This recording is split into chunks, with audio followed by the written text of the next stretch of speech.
Hello, I'm Pamela Davis. Welcome to episode 85 of the Well Done Life podcast.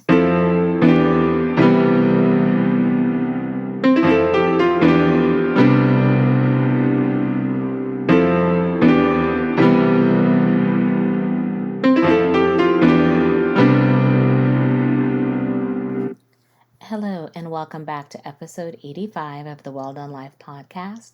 I'm your host, Pamela Davis. If you are new here, hey, how are you? Welcome. If you've been here before, you guys know the routine. I love you deep, and I really appreciate you continuing to support me. Thank you so much for coming back this week. So it's Tuesday night. I'm switching things up a little bit. It is Tuesday, October 26th, and I am so excited to be recording with you. Before we kind of dive into everything, though, I want to make sure that I set the tone correctly. We're building a house, and if you've been here before, I really do pride myself on trying to be foundational. So I want to make sure that we're building this house, this safe space, on the right things. So let's start them out with two of my favorite things, which is clarity and love. So with clarity, I want to make sure that you understand why you're here. The Well Done Life podcast is a place for women. I set this podcast up because I really do feel that it is important that we spotlight each other's stories, because I think if we spend more time talking to each other and giving an opportunity to hear and learn from each other, there's really nothing that we can't do. As women, we are the foundations of society, and we need safe spaces where we can be ourselves, learn, grow, and share with each other. So that's what this is all about. So again, welcome. I'm so glad you're here. So that leads me into my favorite thing, which is love, because love is a thing, y'all. And I want to make sure, that you understand that you are loved, and that all of this is rooted in love. So I like to make sure that I send out prayers every week for you, because I do believe that we need to pray for each other more. That's going to help. When two or more people come together in prayer, great things happen. So I am sending you prayers this week of peace. I'm sending you prayers of joy. I want you to experience joy on all levels. I want you to have prayers of prosperity around you, as well as of good health, mental and physical, because they do go together. You need them both, really, to have your best life. And I just want you to know that you are being prayed for and supported on your vision, on your journey, so that you know that there is nothing that you can't accomplish. Believe me, no matter what timing looks like, no matter what the situation looks like, when you put your mind and your heart to something, there is nothing that you can't accomplish. So we've set the foundation right, I think. We're on the right track.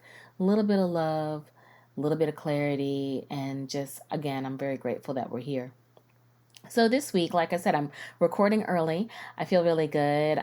It's very good to be back here. My mental health is still doing good. I'm probably sitting actually closer to an 8, 9, because talking to you guys always gives me joy. And I'm also really excited about some of the feedback that I got to last week's episode, Young Life Interrupted, with Adrienne Glussman. I really wanted to make sure that Adrienne and I sat down and kind of talked about our experiences as caregivers.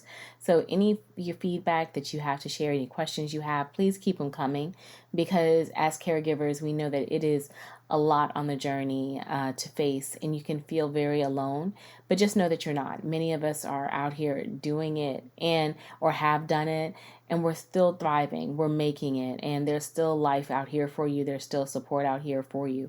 So I want you to feel encouraged. So I'm going to link that episode, if you didn't get a chance to listen to it yet, because even if you're not a caregiver yet, you might be placed in a situation where you have to become one. And I just want to make sure, again, you kind of start to think about it, because especially as older adult children in our parents' age, or loved ones that have taken care of us or have had a major impact in our life age, and we have to make adjustments. Or like I mentioned, there are a lot of people in here dealing with being a caregiver to a spouse. You just want to have that support, because caregiving is not exclusive to just senior citizens. It can happen at any point in time. So just want to make sure that you guys know that there are resources out there, because it is just so important. It will make your journey so much easier. Believe me, I wish when I first started on the journey myself that I had someone like Adrienne who could have poured into me with their experience and helped me navigate through some of the tough times. So I definitely want to make sure I continue to elevate and share her information with you. So I'll have that episode linked in the show notes. But this week, I am very excited to bring you another wonderful queen. This week we are talking to Tara Jefferson.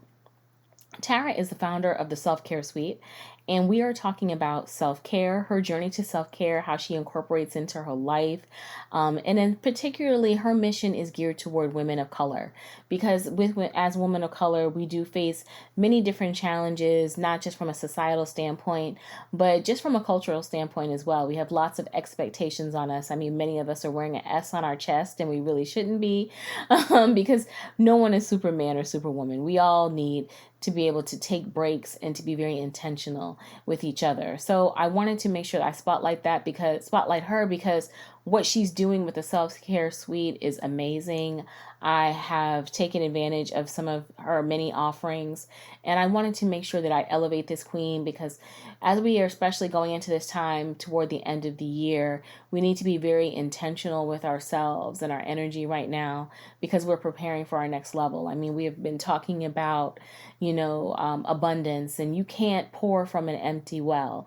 You can't pour into an empty vessel either, especially if that empty vessel has lots of cracks because you're exhausted and you're tired. So I'm hopeful that this will start to be a step into some foundations of actually where I plan on going for the next few months with our content. Wrapping up the end of the year, it's time to be gentle. It's time to open ourselves up and walk into the self-care suite. So I am very excited about bringing Tara to you. So if you can stand by, you will be able to hear her in 5, 4, 3, 2, 1. Hello, Tara. How are you today? I'm good. How are you doing? I'm good. Thank God we made it. It's Tuesday. We made it. We made it. Ooh. We made it. Before we kind of dive in too much, I want to make sure I give you an opportunity to introduce yourself and tell the Well Done Life audience a little bit about you. So the floor is yours, my dear. Yeah. Well, first, thank you for having me. I really appreciate this, and the work that you do is really an honor. So a little bit about me is, as you said, I'm the founder of the Self-Care Suite, and that's a wellness community for Black women. I started that in 2015 because I really felt like women needed to give themselves permission to chase a life or build a life, I should say, that isn't exhausting. It isn't overwhelming. It feels good. You feel comfortable. It's a soft, safe space for women to build the life that they want, where they know that they can thrive. They know that they have community support to help them in that endeavor. And that is my day job. I always say my day job is making life easier for Black women. And so, I love it. Yeah. And I'm so thankful that I get to wake up and do that every day. Wow, that is amazing. When you were saying that, one thing really caught me and giving ourselves permission to live the kind of life that we want and to have that. How did you do that for yourself? I mean, how did you get to the point where you're like, okay, I'm going to give myself permission to create this space? Or was it something that you've always wanted to do? Yeah, so I feel like for me, the Self-Care Suite was born out of a time in my life where I was battling depression. And I remember it was the end of 2014. And I had just I usually have seasonal depression and, living here in Northeast Ohio, it's cloudy now and gray now. And so I usually battle with that. But this was something much deeper that I just wasn't able to shake. And so I remember November 2014, my family had gotten into a car accident. And that kind of drove me deeper into that depression because I just, there's a lot of emotions that go on with a car accident, and the car was totaled. And, we had to, it was a drunk driver that hit us. Like, it was just a lot emotionally going on at that point. And so November 2014 was the accident. And so December 2014, I was kind of in the bed for the most part. It was really heavy, really emotional time for me. And there was just one day in December 2014 where I said to myself that I wanted 2015 to be different. I wanted 2015 to be different. And so I, booked an appointment with a therapist. I signed up for Planet Fitness, my little $10 a month, to go and get me some exercise. I started creating like little monthly dates with my friends where we would just go and hang out and, go get lunch or something. I really kind of did this 360 kind of depression recovery program for myself, where I could, hand in hand with my therapist, where I could kind of dig myself out, and I could create more spaces for me to heal, more spaces for me to breathe. Because at that point, I had been running myself into the ground. I had 2 small children. I was running a business. I was in grad school. Yeah. Juggling all of those things at the same time, and really running myself into the ground business-wise, because I was building my own business separate from the self-care suite. I was doing freelance writing and editing and sitting on a computer in one space for like 16 hours a day. And that's just not healthy.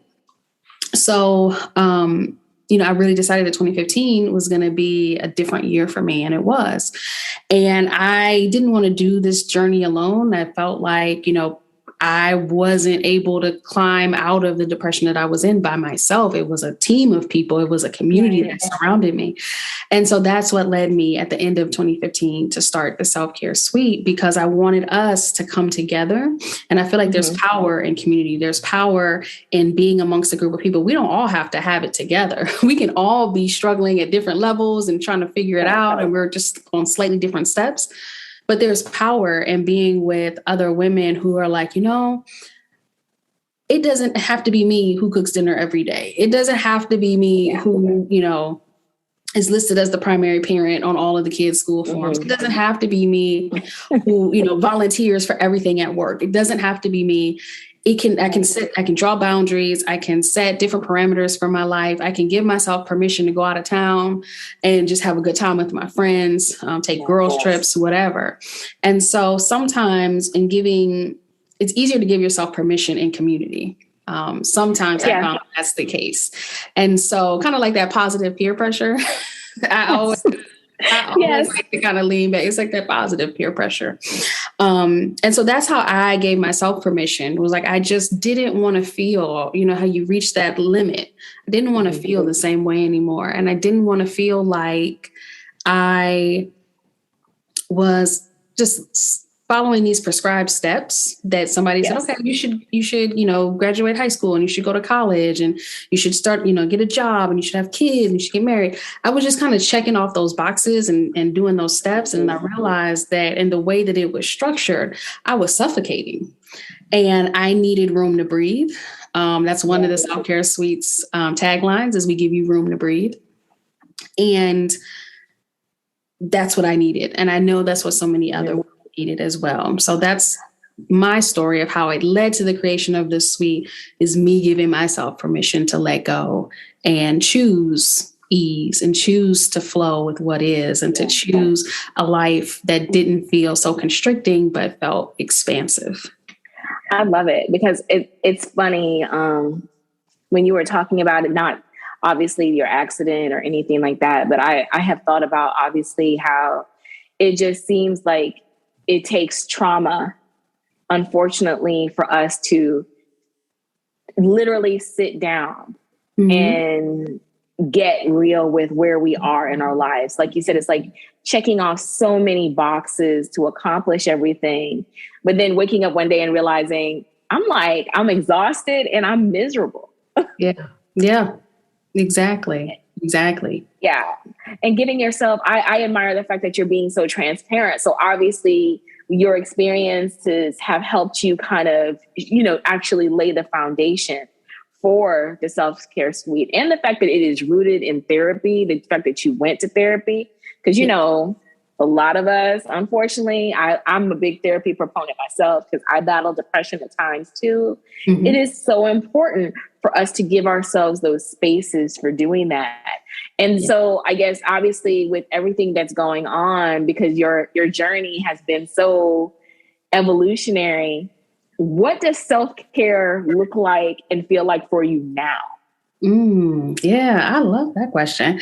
And I feel like for me, self-care, when I first started in this journey, self-care was something that I did, right? It was like something on my to-do list. It was, okay, I'm gonna go to bed early, or I'm gonna, during my lunch break, I'm gonna go outside and take a walk. Like, it was something that I did. And now for me, self-care is really about the way that I live. It's something that is integrated into almost every aspect of my life.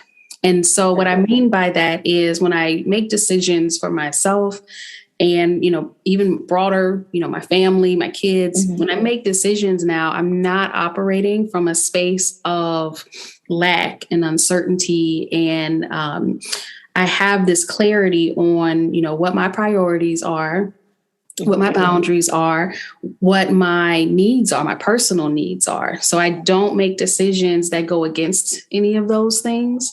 And so I'm really like, that for me is like living a life of self-care, because it's very intentional and it's very deeply embedded at this point, which I'm glad that it is.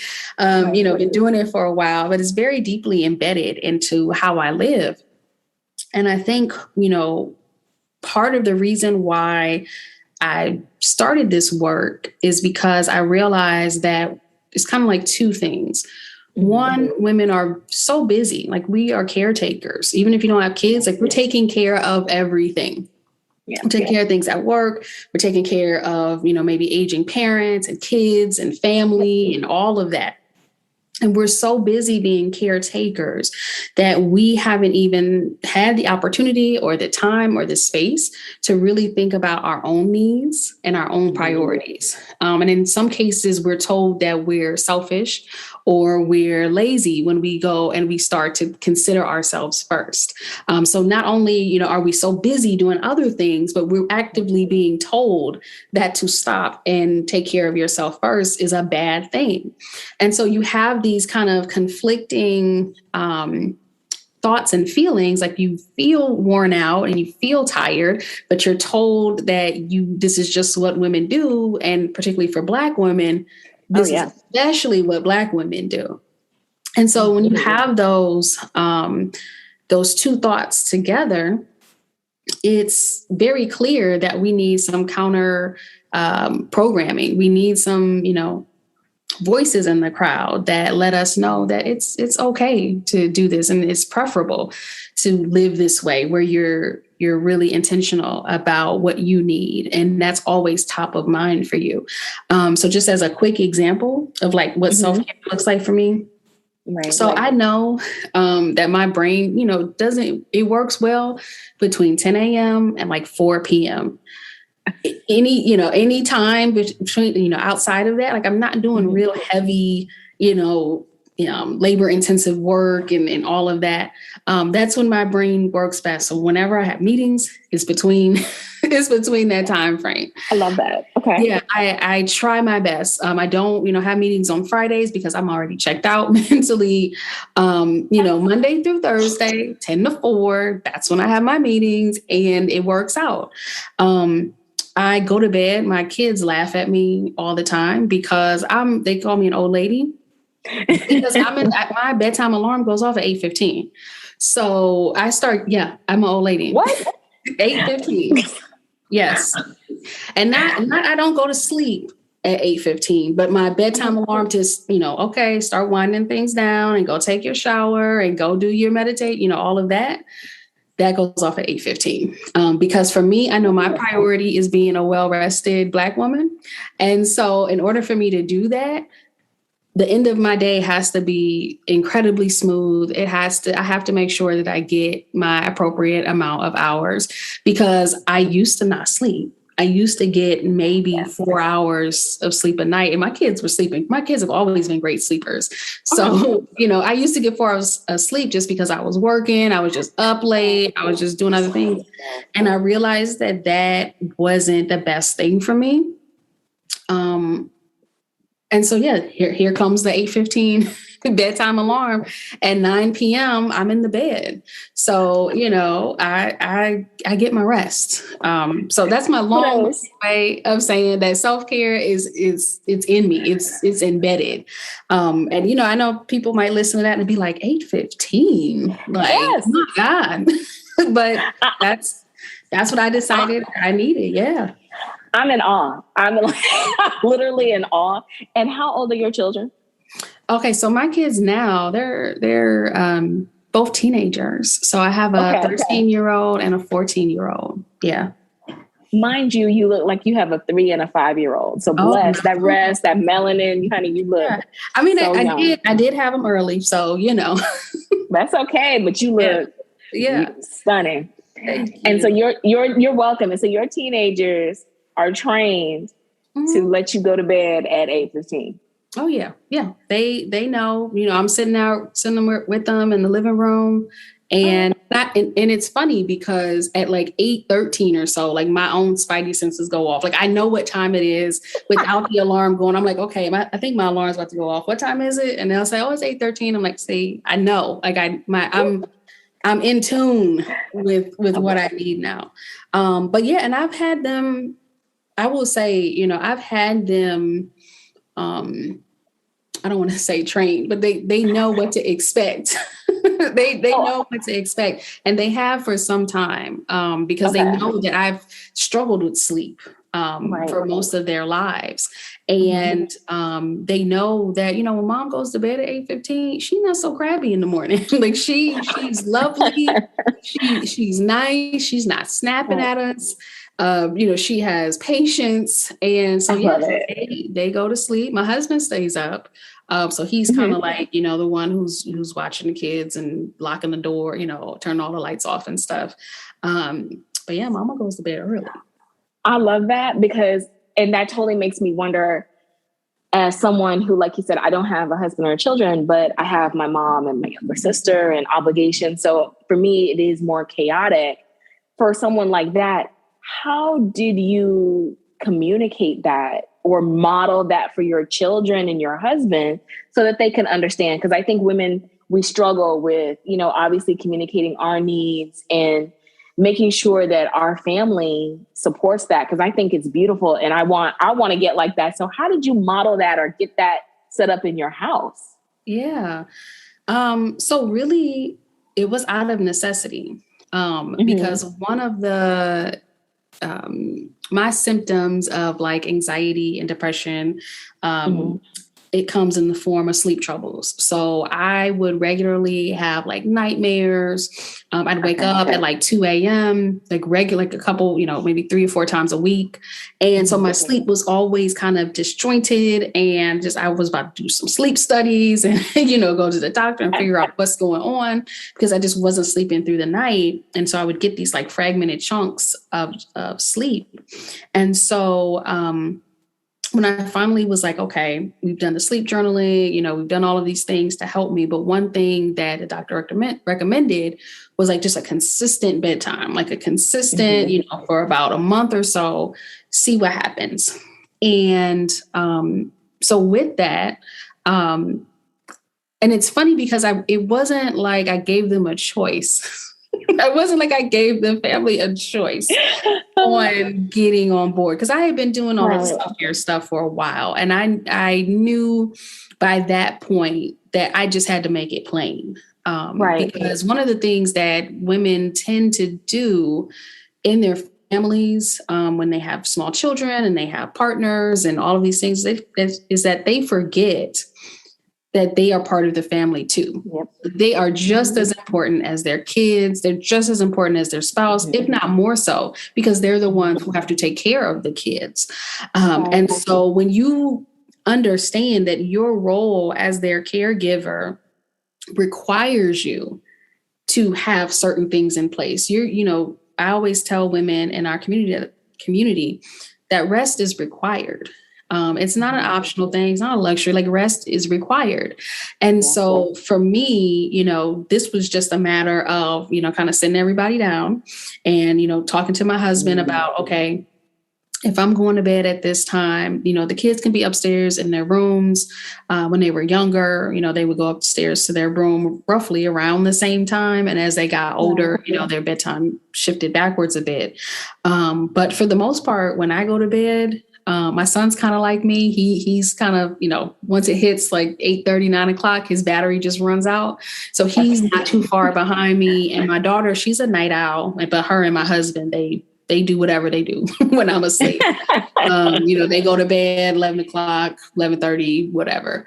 But for me, it was just really a matter of taking up that space within my own family. And so one of the things that I've done courses with women, and it's like a 3-step process.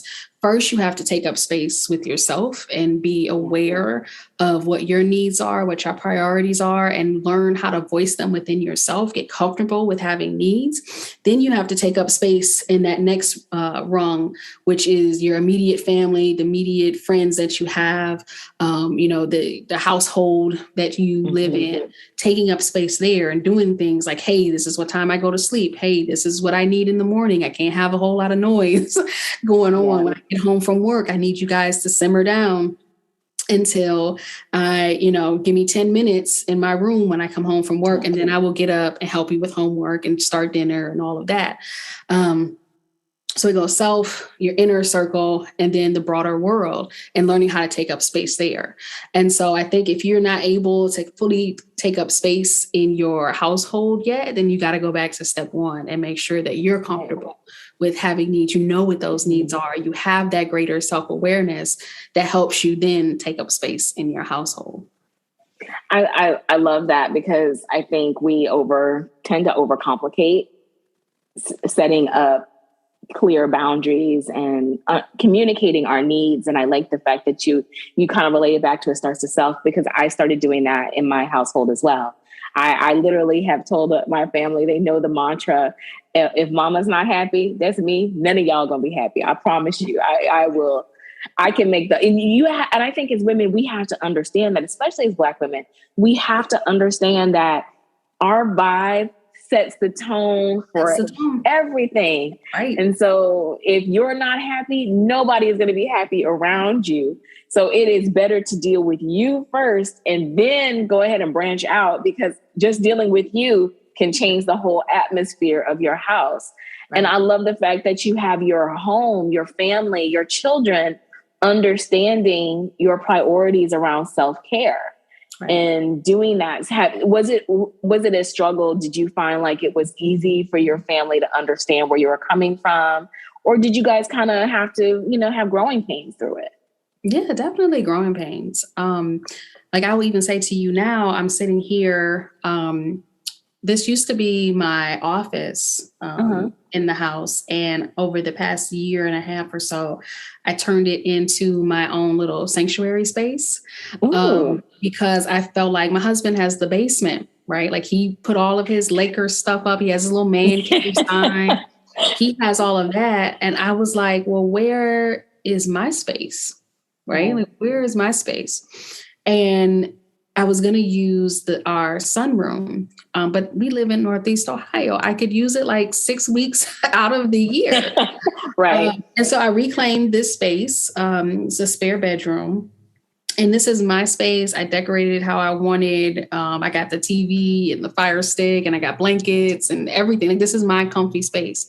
And over the past 2 years or so, like the kids will try to come in here and lay down and do homework. And yesterday, even my son got his plate for dinner, and he was like, I'm going to go upstairs to your room and eat there. And I said, no, you're going to eat down here, because I know I have it set up nice. And I know you want to come in here and chill and do all of this stuff, but this is my space. And so I have to hold firm on that, because if I don't, this turns into another living room. Right. And the kids do not venture into their dad's man cave. Like, they hold firm. They don't go down there. And he also doesn't have it, like, I'll say, as comfortable. Like, he has like one chair like one chair per couch. And, it's like, it's not as comfortable. So I will say that I have a big sectional couch and, everything. Oh yeah. And they're allowed, like if I'm in here and they want to come like cuddle with me or something, they can do that, but not just like in my, room by themselves in the, using up all my good lotions and stuff. I'm not even in here. No. I love it. So there's still growing pains and there's still times where, I have to hold firm with, what I created this space for and what it is that I do in this house. And we are all learning and growing together. And what I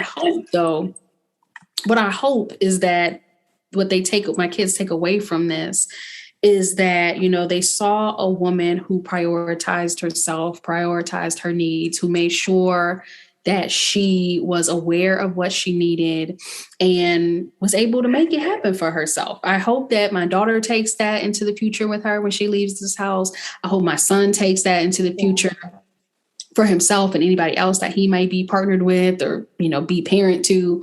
I hope that, they see this and they know that it's okay. It's more than okay to take up space, that it's required. If you want to live a life where you feel like you can thrive and truly be yourself. I love that because I think that, being able to model those things for your children and your family, like you said, you're just going to help them be able to be more well-rounded as they go into the world and acknowledge that and kind of breaks down some of those cycles. So it's funny. I was going to ask you, how have you had to prioritize your self-care with the panini, the pandemic, as I like to call it. So you created a space for yourself during this time. How has the pandemic adjusted your business, with the self-care suite? Are you finding more people tapping into self-care at this time? Yeah. So what I found about the pandemic, which I probably could have predicted, in March 2020, is that people who didn't have a good sense of self-care or didn't have any routines or anything set up were scrambling. To be honest, they were scrambling because they were like, this doesn't feel good, especially at the very beginning when we were in, quote unquote quarantine and lockdown. Right. And that. This doesn't feel good. So many of the things that I usually do are, out of reach right now. People were really struggling in those early moments. And even more so, I think, as time went on and life just looked so different. It still looks different. And I don't know if it's just me, but I feel like life feels different now. It's almost like there's this distortion out in the world. Like I went out to a water park for my son's birthday in August. And it was like our first time venturing out and doing things and, having a family trip, in public. And the water park was so packed. We're sitting, there's a little sliver of grass next to a trash can. And people were scrambling to sit there and use that as a little, and I was just like, this is unnatural. This is, I don't like this. It's distorted. Yeah. It doesn't quite feel right. So even though, we are almost 2 years into this thing, there's still a lot of changes that we're all adapting to. And I feel like the wellness conversation, the self-care, the mental health conversation, all of that has to be at the forefront because we're seeing it, play out in real time. We're seeing, people going outside and, getting into fights and shouting about this and that, and people on airplanes and people just are not well. Collectively, we are not well. Yeah. And so I really do feel like the pandemic pressed the pause button for a lot of us, and we were able to reflect and we were able to kind of look at, okay, how do we want to emerge from this whenever we emerge from this? But for a lot of people, they didn't have that reflection time, didn't have that introspection. And so they've just kind of been forced to just move along, especially essential workers, when they're forced to move along like everything is fine. And I think that's causing a lot of distress from people, for sure. Oh, absolutely. It's funny because like you were saying, the wellness has to be like the forefront of our conversations. And there's a lot of people in the wellness community, I think, like, you know, talking about it and mental health. And I think that's so important because people are really struggling. With that, I do find that now it becomes, I think, even more of a challenge for people in this community to understand that you kind of have to be cautious of toxic positivity or be very careful about imposter syndrome. Have you ever had to deal with any of that or faced any of those feelings yourself? And if so, how have you kind of overcome that? Yeah, imposter syndrome. Yeah. Yeah. Yes. Yes. Oh, yeah. Yes. I have struggled with imposter syndrome a lot. And one of the things that I have to do whenever it is that I struggle with imposter syndrome is just, you know, read back my resume, right? Like I just have to go back. That's right, Mama. Go back to my resume and look at the things that I've been able to accomplish. Look at the things that I know how to do. You know, I always tell people, like, I went to undergrad for journalism, which means I know how to, you know, write, research, tell a great story. Yeah. And then I went to grad school for human development and family studies, which means I know a lot about society and the way that it works and the way that ideally humans develop and grow throughout the lifespan. And so with that, armed with that knowledge, armed with my own research, armed with my own, you know, leading a community for over 6 years now, being in the online space as a blogger, as a leading voice since 2008, whenever those feelings of imposter syndrome come, I just have to, you know, first, you know, remind myself who I am. Yeah. Remind myself I'm not new to this. I've been doing this for a long time, and I have the research and the data to back it up. But I also think that, you know, for some people who may be just starting and feeling like they have imposter syndrome and they like, oh, I don't think I'm good enough. And maybe they don't have the accolades just yet, or they don't have the resume that's that long just yet. I think one of the things to remember is that imposter syndrome is really just a fear of feeling like you don't belong, or feeling like, you know, you don't know enough, or feeling like you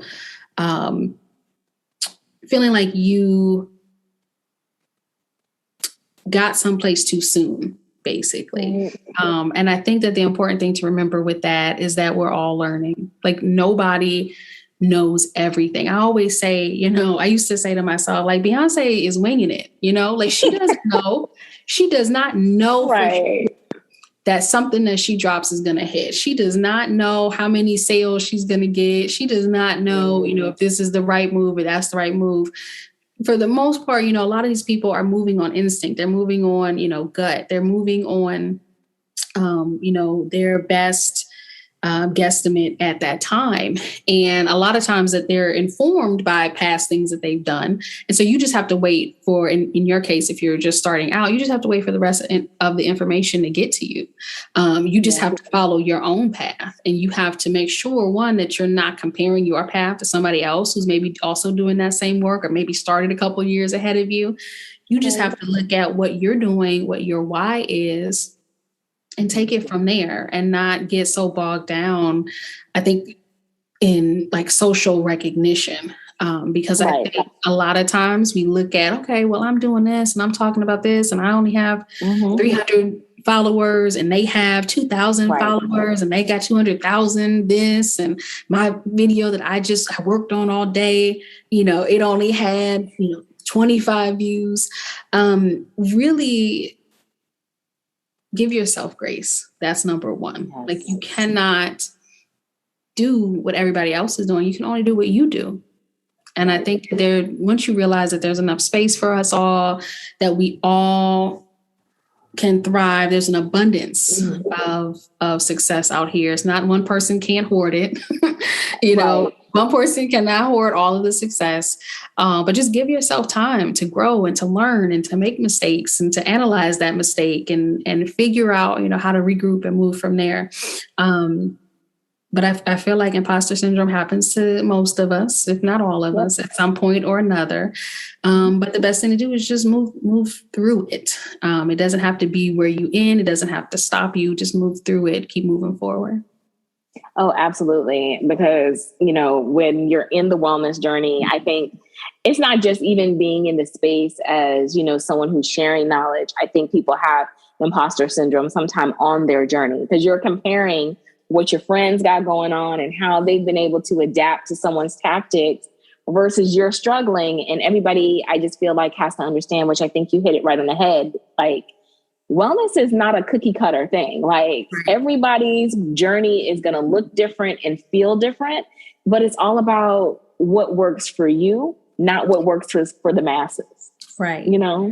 Right. But, yeah. Cause I really do feel like with so many offerings, I think that it's easy for people to get overwhelmed and trying to figure out, okay, well, who do I go to? Who do I believe in? What should I do?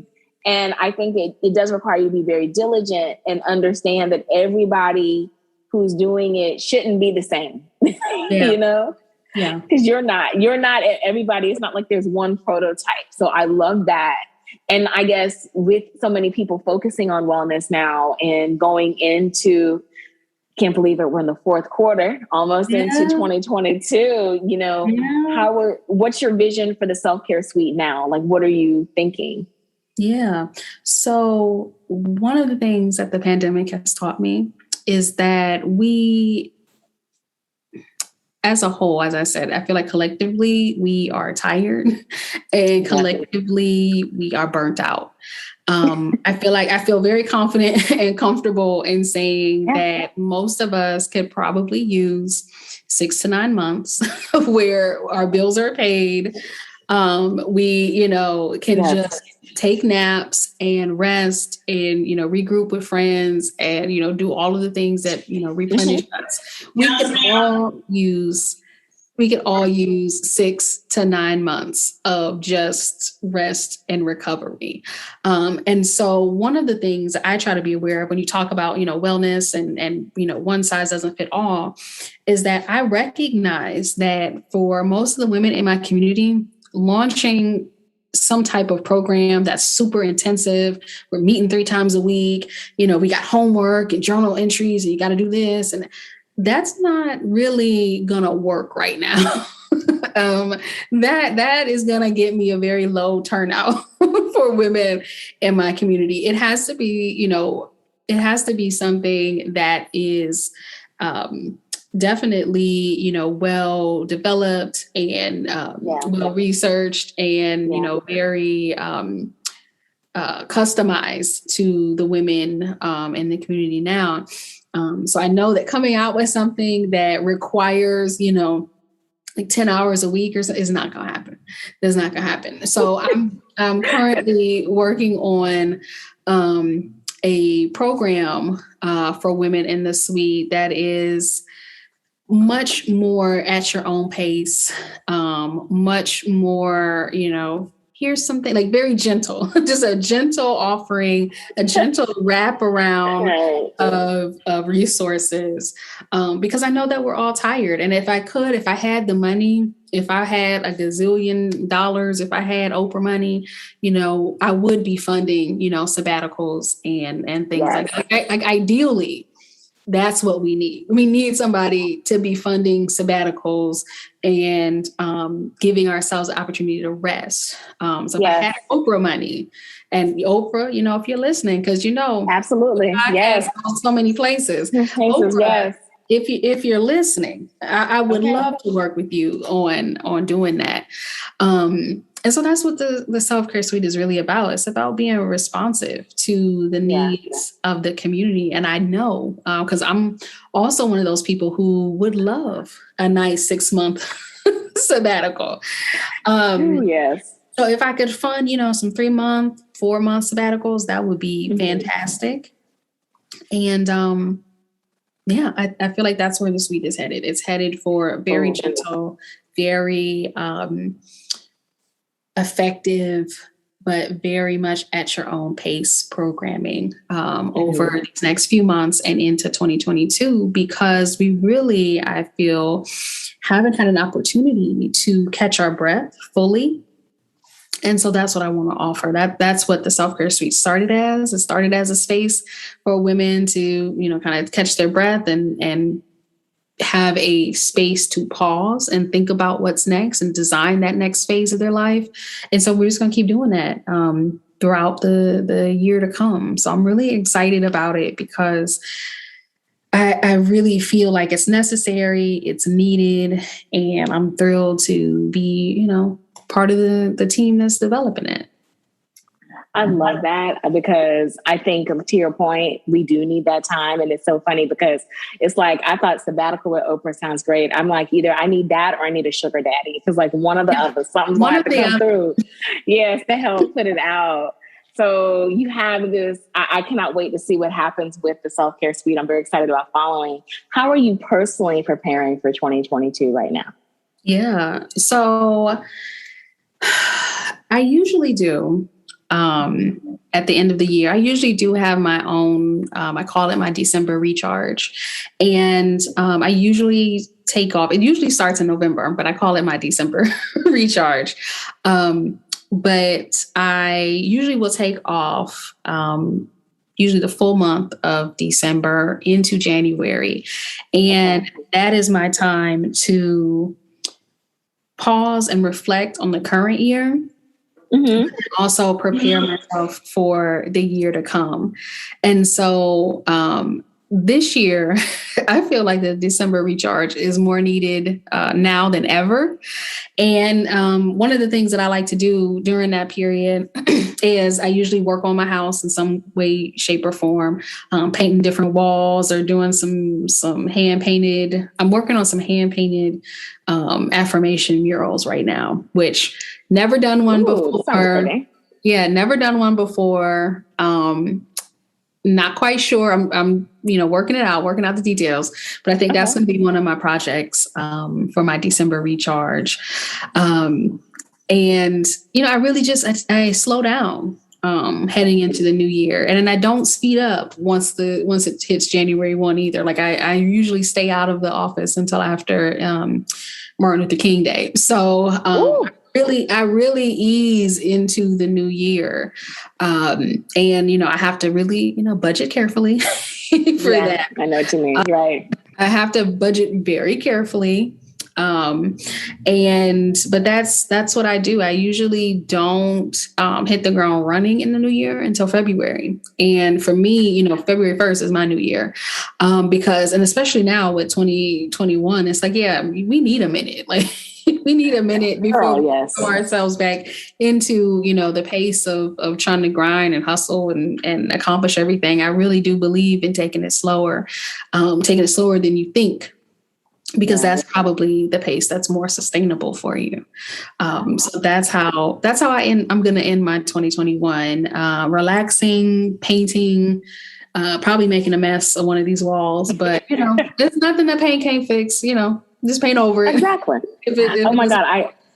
I can't wait to see it. So please make sure you share lots of pictures because I definitely want to see it. Yeah. Please. It's so nice. Yeah. Oh my goodness. That sounds amazing. So I guess my other question is, I'm down to my last two. Yeah. What is one thing that you would want my audience to know about you that you haven't already shared? Such a good question. That's a journalism question. Thank you. And I don't have a journalism degree. I appreciate it. Thank you. Yeah, that's a good question. One thing that I would like for people to know about me, the Self-Care Suite isn't the biggest wellness platform on the internet. And that's by design, actually. One of the things that I wanted to accomplish with building the suite is that I didn't want to go wide. I wanted to go deep. And so when you have a community that is, 100,000 people, it's very difficult sometimes to build those strong connections. And I'm really a big fan on growing, but growing slow and growing intentionally. And so I would say that for me, what I want people to know is that I'm really trying to build this self-care suite to change lives. Like, it's not a popularity contest with me. It's not a endeavor where, I'm trying to get myself up on the stage at, wherever, but it's really about changing lives and figuring out how I can use this platform to, get women to connect and have lifelong friends. I think that's one of the things I'm most proud of, is that, from our events, people will show up on day one as strangers. And then now I see 2 years later, they're like celebrating birthdays together, and they, the kids are calling the other women auntie, and it's just a really beautiful connection that we've been able to facilitate, and I love that. And so, anybody listening, know that about me. Know that I'm not here for to be the most popular or the largest or the fastest growing, but I want to have the most impact, and I want to be able to change lives and be able to say that I've done that. I love it. I love it. How can we support you? Yeah. I love that question too. Because I'm so inspired. I want to make sure we support you. So please, how can we? Yeah. So one of the things that would be really wonderful, folks can check us out at theselfcaresuite.com, SUITE, Self-Care Suite, and check out what we have to offer. Sign up for our mailing list, learn about our upcoming retreats. We're going to be bringing those back in 2022. Our sister circle meetups. And then we have our e-commerce shop where we have our affirmation cards and our journaling cards. And all of the sales of those go to help fund the suite, help fund, my work that I've put into it. And supporting any way that you can, following us online, sharing us with your friend groups, and joining our private support group. You can do that through the site as well. We would love to have you, because I think that the suite grows best, member by member. I really do enjoy the fact that, for the most part, the suite grows by word of mouth. It grows by one member invites another member, another member. And I really do love that, because it means that, one, there is already some type of, it already feels familiar because you already have, a couple friends in there. But then it grows by friend group, which I think is a really cool thing. So, I appreciate all the support in advance. I'll say that. And just being able to come on here and chat with you is wonderful for me. I thoroughly enjoy these conversations. Well, I have enjoyed having you. I cannot wait. I will make sure all of your information is in the show notes. I'm also going to put a link, guys, to the decompression cards. I have them. They're awesome. They give you like different things to think about as you're ending your day. So I will make sure that those are included as well for you guys. So I want to thank you for joining us today. I cannot wait to talk with you again. Yeah. Thank you for having me. It was my pleasure. Isn't she great, you guys? I'm just so excited that we were able to have Tara on the Well Done Life. She's just so wonderful. And I'm going to make sure all of her information, like I said previously, is in the show notes. And please excuse the background noise, y'all. I got a family child, they still make noise occasionally. But I thought the interview was just so good, and I just wanted to make sure that you had it in its entirety without any chops. So please excuse me, charge it to the game, but good content is good content. I definitely, again, want to thank Tara for coming on the show. It was a pleasure to be able to have this time with her today, to be able to talk about her journey. It takes a lot of foresight to be able to turn your own struggles into something that can help other people. And she just has such a wonderful spirit. So I definitely would recommend checking her out, and I definitely look forward to collaborating with her again in the future. So this is kind of, like I said, a kicking off point. We're at the end of October. This is officially October the 31st. So happy Halloween to everyone out there. I hope you guys have fun and just take care of yourselves, be safe. But going into November and December, I really have learned a lot from my conversations with Tara today, and it really reaffirmed in me my thought that I definitely want us to kind of slow down and start to become very reflective and prepare for this new season coming ahead, this new year. So the content coming up in November and December is definitely going to be geared around self-care, reflection, different things that we can do to kind of set the tone, because I want all of us to have an amazing 2022. And so I want to make sure that I am pouring into you as you guys are pouring into me, because I know that great things are going to happen for us all. But it's time for us to get clear and be focused and relax and take care of ourselves so that we can receive all the abundant blessings coming our way. So just a heads up about what's coming next. I will be back next week with a brand new episode. I look forward to talking to you all then. Take care of each other. Be good. Have lots of love. Find lots of joy this week. And prioritize your self-care. You deserve it. Talk to you soon. Bye-bye.